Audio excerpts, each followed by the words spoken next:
dedengkot dan loyalis yang mengatasnamakan, yang bertopengkan NU, tapi dalam kenyataannya sangat-sangat bobrok, yang membuat kalian tersinggung.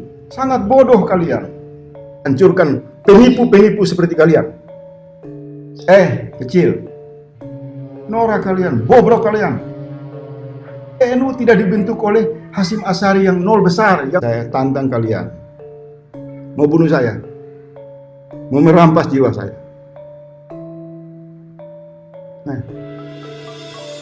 Bodoh kalian. Hasyim Asy'ari adalah sejarahnya sejarah Kopimho, sejarah penuh kebohongan.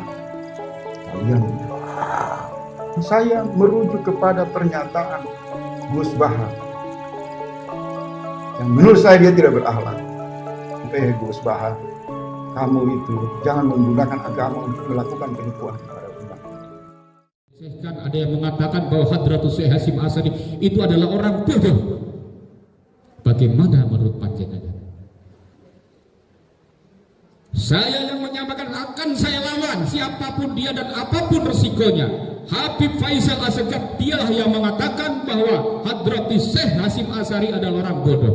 Ini adalah sebuah penghinaan kepada kiai-kiai kita, pada ulama-ulama kita. Maka saya sampaikan dengan lantang apapun resikonya.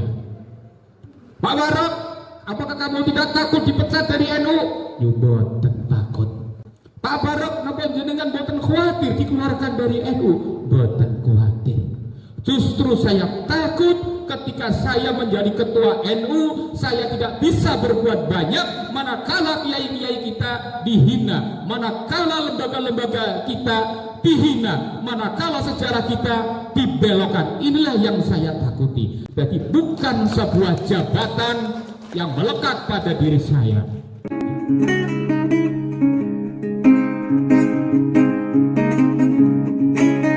Assalamualaikum warahmatullahi wabarakatuh. Bismillahirrahmanirrahim. Alhamdulillahi rabbil alamin. Wassalatu wassalamu ala asrafil mursalin Sayyidina wa maulana Muhammadin wa ala alihi wa sahbihi ajma'in, amma ba'd. Hadratal Muhtaramin, para kiai, para ibu nyai ingkang tansah kawula hormati, ketua ataupun pengurus cabang NU Kecamatan Karanganyar, Sugeng rawuh Mas Mukafi.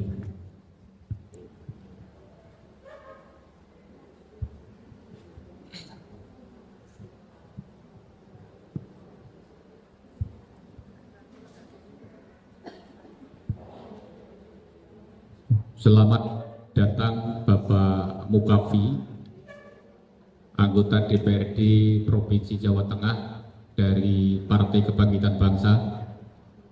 Hingga kula hormati pimpinan cabang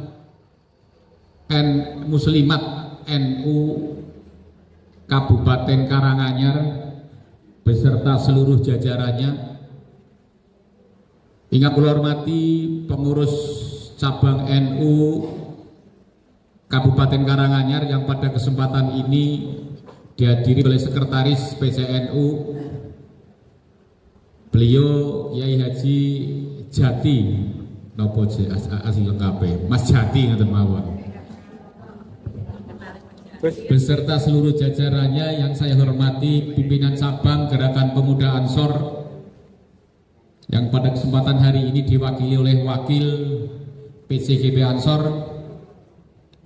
hadirin peserta seminar yang saya banggakan.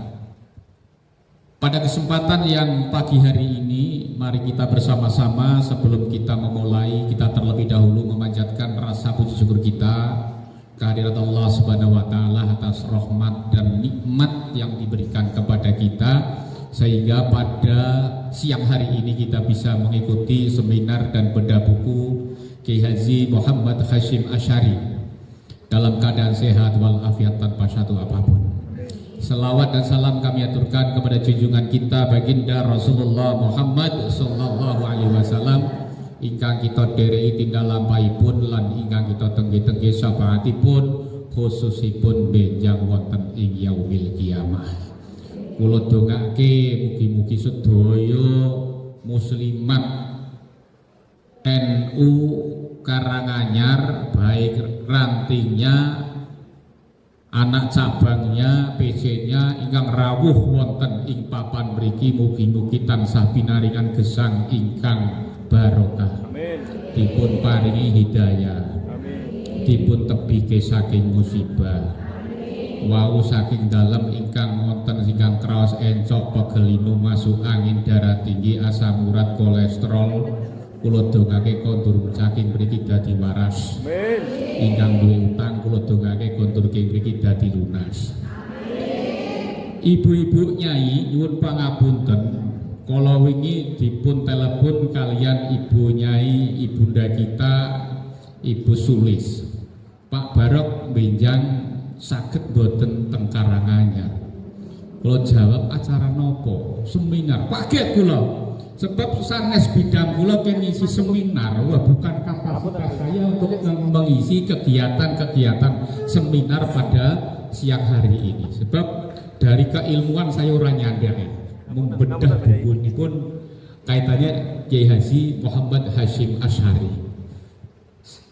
Lah, dilalai sebelum Senin beliau telepon, Senin saya ada tugas pansus mendampingi DPRD Kabupaten Wonogiri ke 3-4 tempat, yaitu ke Cimahi, ke Kota Bandung, Kabupaten Bandung, dan Kabupaten Bandung Barat. Dan baru saja pagi ini tadi saya baru pulang. Nyuwun sewu bunyai kula ket wingi. Kula mboten saged, insyaallah mboten saged. Ning mugi-mugi mbok menawi kula nanti bisa pulang dulu saya insyaallah, tapi saya tidak bisa menjanjikan. Dilalai kula golek tiket sepur kala wingi sedaya full karena hari libur. Lah niki mau dalu jam sekitar jam 1 jam berapa bedal saking mriko rombongan jam 7 dugi Wonogiri kula bablas mriki alhamdulillah. Niki kula mbok dereng saged mungkin nyampaikan materi niku bunyai wong kula iki dereng siap materi niku. Mboten napa-napa sing penting dugi ya. Beliau ngaten. Berbicara terkait tentang sejarah Kiai Haji Mbah Hasyim Asy'ari. Siapa tokoh yang tidak kenal dengan beliau? Baik tokoh Islam, tokoh agama-agama lain, Nasrani, Buddha, semua kenal dengan beliau. Bukan hanya orang Indonesia saja yang kenal dengan beliau, tapi dunia juga kenal dengan beliau. Karena apa? Karena beliau di samping seorang ulama, beliau adalah seorang pemikir, seorang nasionalisme, dan seorang pejuang sejati yang lahir asli dari Indonesia. Banyak peninggalan-peninggalan beliau, terutama karya-karya beliau, buku-buku kitab-kitab beliau ditinggalkan agar dipelajari, agar menjadikan pegangan hidup kita warga Nahdlatul Ulama. Tadi sudah dijelaskan banyak. Di dunia pun beliau mempersatukan umat, di mana ketika kekhilafan Turki Masnia kekhilafan di Arab runtuh, kemudian Arab Saudi digantikan oleh Raja Saud pada saat itu, di mana Raja Saud akan menerapkan mazhab Wahabi sebagai mazhab resmi, maka inilah menjadi sebuah gejolak khususnya para kaum pondok pesantren. Kalau mazhab Wahabi dijadikan mazhab resmi di Arab Saudi, tentunya nanti ada situs-situs sejarah yang akan dihancurkan oleh pemerintah Arab Saudi, termasuk salah satunya adalah makam Rasulullah Muhammad sallallahu alaihi wasallam. Maka beliau membentuk sebuah komite Hijaz yang mana tugasnya adalah untuk menyampaikan pada pemerintah Arab Saudi, dalam hal ini adalah Raja Saud, agar situs sejarah khususnya makam Rasulullah tidak dihancurkan. Dan alhamdulillah jasa beliau Kemudian beliau menunjuk Kiai Haji Wahab Hasbullah sebagai ketua komite Hizas datang ke Mekah untuk menyelamatkan penghancuran situs-situs sejarah tersebut. Dan alhamdulillah sampai hari ini yang datang ke Mekah pasti masih melihat makam Rasulullah Muhammad sallallahu alaihi wasallam. Juga di samping itu beliau menanamkan rasa nasionalismenya di saat-saat perang menghadapi penjajah. Beliau menyampaikan sebuah resolusi jihad bagi para pejuang-pejuang, bagi umat Islam, arek-arek Surabaya pada saat itu yang menghadapi sekutu yang mau datang kembali ke tanah air, yaitu dengan resolusi jihadnya. Mereka mampu mengorbankan jiwa perjuangan, menyatukan umat Islam untuk mengusir penjajah. Alhamdulillah dengan resolusi jihad, semua tua muda, para umat Islam, santri-santri pondok pesantren bangkit menghadang penjajah. Dan dengan resolusi jihad itu maka penjajah bisa diusir dari Indonesia. Inilah beliau. Di dunia internasional, di dunia nasional, Indonesia selalu mengobarkan semangat perjuangan untuk membela negara kesatuan Republik Indonesia. Dan akhir-akhir ini nasionalisme kita sedang diuji kita. Bagaimana tidak diuji? Sekarang Hadratus Syekh, kiai kita, guru kita semua dihina, dilecehkan. Ada yang mengatakan bahwa Hadratus Syekh Hasyim Asy'ari itu adalah orang bodoh. Bagaimana menurut panjenengan? Saya yang menyampaikan akan saya lawan siapapun dia dan apapun resikonya. Habib Faisal Assegaf dialah yang mengatakan bahwa Hadratus Syekh Hasyim Asy'ari adalah orang bodoh. Ini adalah sebuah penghinaan kepada kiai-kiai kita, pada ulama-ulama kita. Maka saya sampaikan dengan lantang apapun resikonya. Pak Barok, apakah kamu tidak takut dipecat dari NU? Yo boten takut. Pak Barok, napa jenengan boten khawatir dikeluarkan dari NU? Boten khawatir. Justru saya takut ketika saya menjadi ketua NU, saya tidak bisa berbuat banyak manakala kiai-kiai kita dihina, manakala lembaga-lembaga kita dihina, manakala sejarah kita dibelokkan. Inilah yang saya takuti. Jadi bukan sebuah jabatan yang melekat pada diri saya.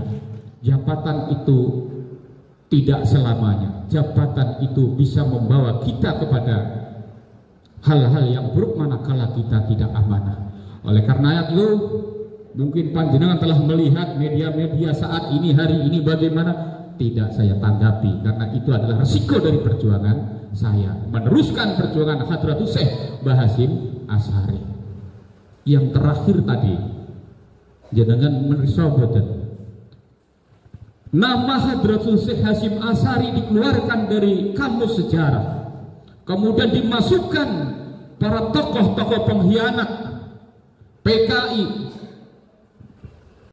Musa Al-Munawar, DNID dimasukkan dalam kamus sejarah, sedangkan kiai kita yang begitu gigihnya berjuang untuk menegakkan negara kesatuan Republik Indonesia dikeluarkan. Apakah kita akan diam? Inilah tugas kita sebagai warga Nahdlatul Ulama, terutama para muslimat, ibu-ibu, sebagai yang mempunyai peranan penting dalam mendidik anak-anak kita. Jangan sampai anak-anak kita ikut-ikutan dengan gerakan-gerakan yang akan menghancurkan masa depan Nahdlatul Ulama. Jadi ngoten, banyak sekali persoalan-persoalan. Loh Pak Barok, kalau disuruh pilih mana antara PWI dengan NU? Jawabannya angel. Iya, dua-duanya. Tapi kalau dikeluarkan ya siap. Saya dua-duanya, karena apa yang tidak bisa dikerjakan oleh NU, saya bisa mengerjakan perjuangan untuk NU lewat PWI. Tapi kami tidak pernah keluar dari rambu-rambu yang ditetapkan oleh Nahdlatul Ulama. Sebab di NU itu yang larangannya yang ada dalam anggaran dasar anggaran rumah tangga itu tidak boleh merangkap dengan organisasi yang bertentangan dengan Pancasila. Sedangkan di PWI semua asas landasan misi visinya sama, yaitu sama juga akidahnya, sama juga dasarnya, tidak ada yang berbeda. Pendirinya pun cucu daripada pejuang Ahlussunnah wal Jamaah, cucu Mbah Abbas, salah satu panglima Hizbullah, panglima kesayangan Hadratus Syekh Kiai Haji Hasyim Asy'ari. Jadi nyambung gerakannya. Jadi nyambung. Dan apa yang kita perjuangkan nyambung. Pergerakannya pun nyambung, menyelamatkan Nahdlatul Ulama dari gangguan-gangguan orang-orang yang selama ini mengaku dzurriyyah Rasul tetapi akhlaknya jauh daripada akhlak Rasul. Nyambung dengan Mbah Hasyim, nyambung. Maka saya beserta teman-teman yang lain termasuk Mbak Lis itu luar biasa Sri Kandi Nasional yang menjadi tumpuan dari pergerakan-pergerakan perempuan-perempuan Wali Songo di Indonesia ini. Beliau juga termasuk pengurus pusat, juga pengurus daerah di Kabupaten Karanganyar ini. Dan mudah-mudahan dalam perjuangan ini walaupun di awalnya sangat sulit, tapi insya Allah yang saya selalu sampaikan kepada teman-teman Wali Songo, musuh kita adalah orang-orang yang ingin mengganggu NU, orang-orang yang ingin mengganggu masa depan dan keutuhan negara Republik Indonesia, bukan sesama pribumi. Kalau ada muhibin bagaimana? Kita lakukan edukasi, kita lakukan penyadaran kepada mereka agar sadar apa yang disampaikan oleh kelompok-kelompok yang selama ini menyampaikan kurofat-kurofat dan lain sebagainya adalah mari kita tinggalkan, mari kita kembali kepada kiai-kiai Nusantara kita, kiai-kiai NU yang sudah jelas keilmuannya, yang sebelah sudah jelas sanad ilmuannya, yang sudah jelas nasabnya, yang sudah jelas latar belakangnya. Sekarang kita lihat kehidupan kita sehari-hari di daerah. Saya melakukan ini bukan tanpa dasar. Pertama kali saya menolak gerakan Habib di Solo Raya berawal ketika kami rapat PCNU se-Solo Raya di Karanganyar. Ternyata banyak sekali keluhan-keluhan, masukan-masukan dari PCNU se-Solo Raya. Di Wonogiri setiap ada pengajian Habib, para jamaah dimintai, ada yang dimintai kambing, ada yang dimintai sapi. Bagaimana caranya agar pengajian itu selesai, pengajian itu sukses, pondok-pondok ataupun masjid mereka bisa terbangun dengan baik. Lama-lama mereka menjerit, mungkin karena Wonogiri daerah ekonominya berbeda dengan Karanganyar. Kalau Wonogiri kalau dimintai terus-menerus jelas menjerit. Maka saya selaku ketua NU merasa terpanggil ketika ada jamaah kita menjerit seperti itu.